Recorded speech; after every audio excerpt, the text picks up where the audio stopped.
Hi and welcome to A World of Words. I'm Vanessa and today I'm going to be talking about The Dream Thieves by Maggie Stiefvater.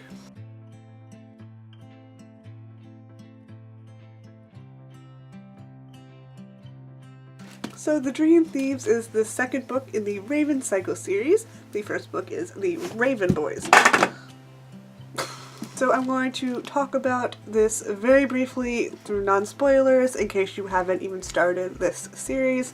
Basically, this series is about a small town in Virginia. There's some paranormal stuff going on, and one of the characters is a girl named Blue who comes from a family of psychics, and she is the only non-psychic in her family, but she can amplify other people's powers. And Blue ends up befriending a group of the boys from this super rich school, and they kind of have their own little quest that they're trying to do, and is also kind of rooted in the supernatural paranormal. It's pretty mysterious and very interesting, or at least I found it very interesting. I found the characters really great. And the writing style, I think, might take a few people a little bit to get into, but I found it really interesting. And basically it's just an interesting read, and it's really good, and I really like it. So as far as this book goes, if you have read The Raven Boys, but you haven't gotten to The Dream Thieves yet, I will say that this book is paced a bit faster than the first book, and it's mostly focused on Ronan.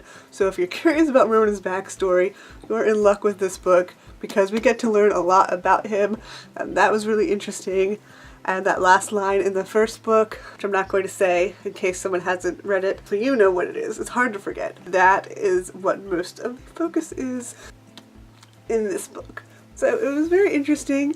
I would have liked a few more questions from the very end of the last book, aside from Ronan's last line. That is more explained in this book, but the other things that happen at the end that are a bit mysterious, they aren't quite explained so much in this one, so I'm really hoping that they're explained in the other two. Since we are only halfway through, I feel like there's still plenty of time to go into that, and so I'm not going to be mad for not getting all of my answers right away. There are still 2 more books, so there's plenty of time for that. There is an entire full story arc in this book, so it's not like it's just asking a whole bunch of new questions and not answering anything. There is a complete story arc in this book that is pretty much resolved in this book, and then some more questions are asked at the end. But overall, I really enjoyed this book. I gave it pretty much the same rating as the first one because I really enjoyed them both. I think that's about all I really want to say. Not going into spoilers. Since I literally just filmed my update for my November wrap-up, I can't think of what I said there, and I don't want to just repeat myself. So I'm going to start going into spoilers for this book. So if you haven't read The Dream Thieves, I recommend it. I really enjoyed it.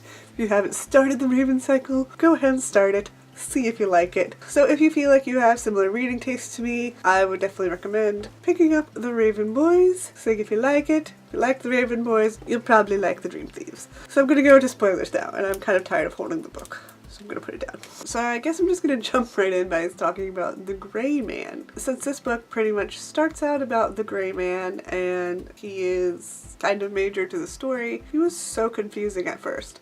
And very disturbing, though also kind of entertaining at times, because I liked his approach of not just want to be forgettable, and his version of being forgettable was being perfectly pleasant and friendly so that they won't find him suspicious, essentially. So he's perfectly friendly to people, makes a good impression, he's polite, he does some small talk, so they pretty much, I guess, just don't suspect anything of him and don't think anything of him, aside from being like a mildly pleasant customer, like at the bed and breakfast.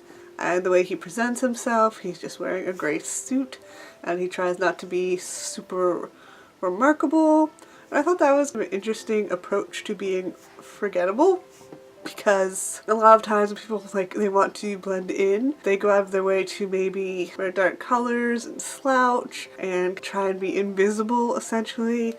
But he doesn't try and be invisible, he just tries to be there but not make an unpleasant impression, essentially, is all he's trying to do. So I thought that was an interesting way to approach it. Instead of just trying to not talk to anybody, not have anyone notice him, he realizes that you can't completely go unnoticed. It's kind of impossible to be invisible, so he's just going to be pleasant so that nobody thinks anything of him. I'm saying the same things over and over. I don't like him. I'm going to just say that. I know he kind of ends up helping them at the end, but still, he killed Ronan's dad, and he's a murderer, and he's very okay with that. So yeah, I'm pretty suspicious of him, and I'm also a little confused about him because, like, I'm very unsure about the purpose of his character. Like, in this book, he is kind of the villain in that he wants to kidnap / kill Ronan, but then he doesn't. So he's like in love with Mora, I'm pretty sure. And so now he just kind of wants to live there and be there in their house or in Henrietta. What? Basically, my feelings about him boil down to he doesn't seem quite necessary to the story, and so I'm kind of like wondering why he's there. And I really hope he ends up having some sort of purpose in the story, because right now I'm just kind of like, why? And that's really, I think, all I can say about him. So let's talk about Ronan. We learn quite a bit about Ronan. He is quite powerful. He can pretty much create anything in his dream and pull it out, and that's pretty awesome. But it is interesting how when he pulls things out of the dream, it takes power from the ley line. So he kind of made Cabe's water disappear because he was doing too much. Also, Kavinsky was doing a whole lot, and Kavinsky is a nutcase, and I can't stand him, and he's awful, even though he has a few funny lines. He's ridiculous. So we learned a lot about Ronan and Ronan's family. So not only is Ronan able to have this ability to, he is a Grey Warren apparently, or the Grey Warren. Either way, not only does Ronan have this ability, but his dad had this ability before him. His dad even went so far as to take his mother out of his dream, and so that's probably why Ronan has his powers, because not only did his dad have the power, but he also came from, like, his mother is a dream. So I'm kind of surprised that Declan and Matthew don't have the power. But anyway, so he had this shock of his life, finding out that his mother actually, his father dreamed her up, and the night terrors. Those were so scary, and I kept coming after them. I was like, oh my gosh, poor Ronan, because that's a terrifying dream. And then when they put the night terror in the trunk, I was like, what? Where are they taking it? I thought Chainsaw was really adorable in this book. She had so much personality for a character who doesn't talk. So I guess that's all I have to say on Ronan. Adam.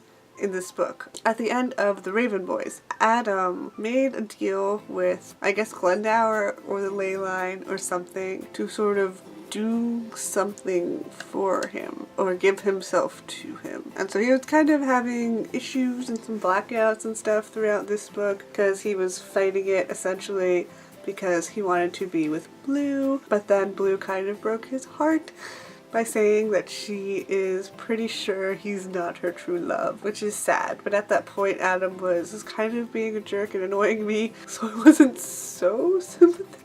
So now Adam has essentially decided to embrace his power and is doing something. I'm still not quite sure what's going on with Adam. That's still a little fuzzy, which is one of the things I was talking about when I said I wanted more answers in this book. I thought this book would give more answers as to what's going on with Adam, but it didn't really focus on that. Blue, the only thing that really was going on with Blue was that she was realizing she does like Gansey, which we all knew from the beginning of the Raven Boys when she sees him, so we know he is her true love. Either that or she's going to kill him, but that seems unlikely. So Blue didn't really do all that much in this book, which was a little disappointing because, like I said in the first book, I wanted her to do more in the first book too, and I feel like in this book she didn't do that much either, so it's kind of sad.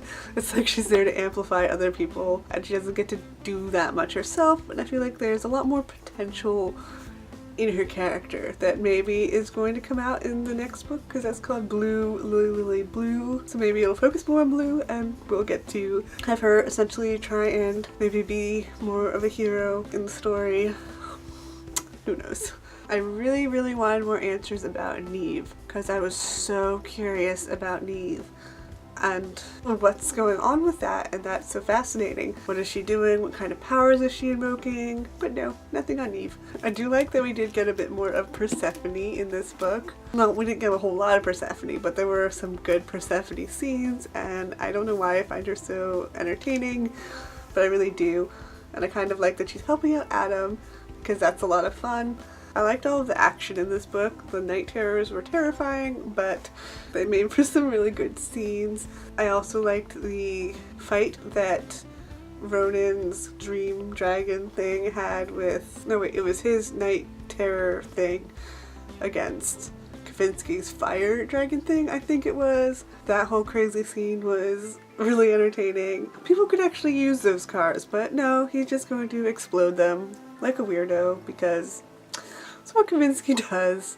If you read The Dream Thieves, please let me know your thoughts on it in the comments below. I would love to chat with you about it.